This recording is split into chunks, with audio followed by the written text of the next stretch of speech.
Shalom, shalom.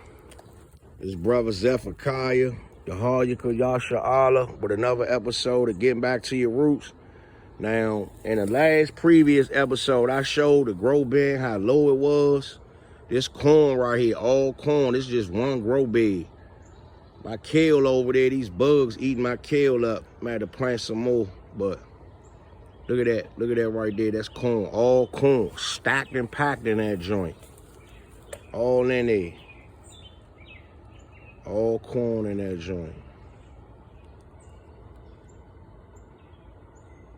So, this what you gotta do, Israel. Practice your craft. It's just one thing. This corn right here.